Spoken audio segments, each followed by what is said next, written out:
least in terms of age and sex.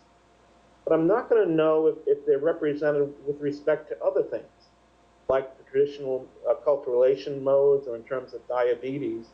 The point is not knowing the diabetic status of the 605 people and not knowing how those 605 people would spread themselves in these four categories.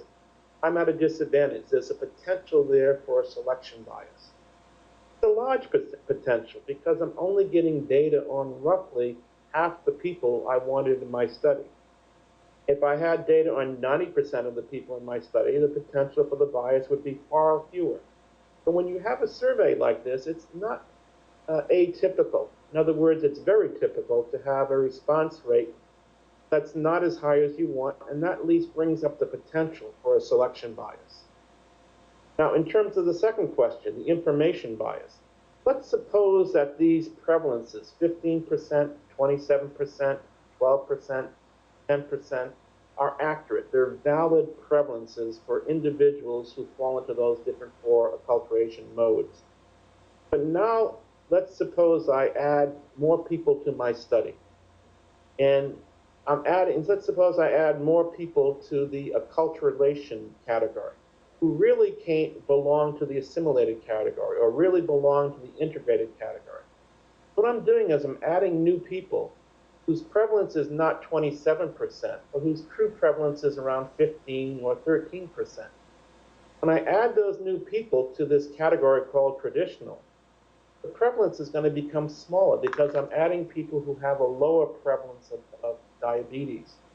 So if you have misclassification in terms of people putting them into different categories, and if the misclassification is not connected to your diabetic status, in other words, if I had 100 people who should be in the integrated group, but are actually by mistake put into the traditional group, and if 15% of them were true diabetics, in other words, I'm adding a random sample in some sense of everybody from the integrated group, not a very select sample that's highly represented by diabetics or not by diabetics, then my guess is that this 27% would become smaller.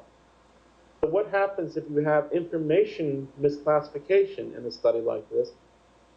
Depending on whether the misclassification is related to the outcome, you would see a different figure one. And chances are what you would see is a biasing towards the null, that the four groups start looking to be very similar in terms of their prevalence of diabetes. Because if you really just randomly assign people to categories, not their true acculturation mode, but just a random assignment, you flip the four-sided coin, depending whether the coin came up with side 1, side 2, side 3, or side 4, you place people into categories that were labeled integrated, traditional, assimilated, marginalized, but didn't reflect your true status. What's going to happen is you're going to end up with four groups with roughly the same amount of prevalence of diabetes. So misclassification bias is a problem, especially when you have a very subjective, somewhat self-reported categorization as Piaget has here. The other two questions dealt with confounding and bias. Let's talk about the bias question first, because then I'll ask Piaget to mention the confounding problem. Notice in my exercise, I was talking about comparing the traditional group to the integrated group, because I had, go back to my slide, 382 people in the integrated group. I had lots of people to compare traditional to integrated.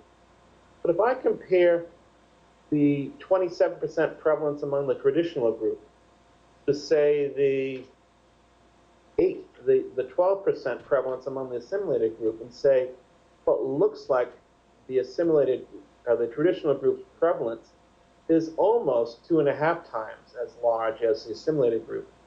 Notice the assimilated group is only based on 8 people.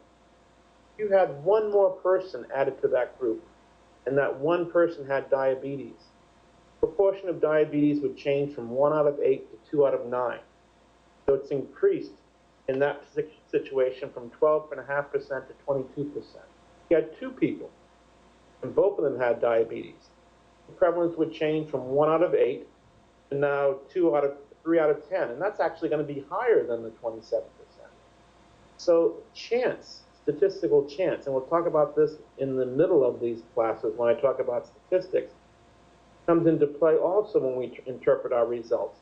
We might want to know whether there's a significant difference between the 27% and the 12%, between the traditional people and the assimilated people, and it might not be statistically significant on that group. And then finally, in his paper, Chiave talked about collecting other information on these 495 people, their body mass index, their age, their educational level. And I'm going to ask Erin if she could, if Chiave is still there, is to just explain the motivation for that. Why did you also collect information on those other factors? So, Chiave, if you're still there, see your picture popping up on my screen. Okay, I can hear you, so why don't you go ahead.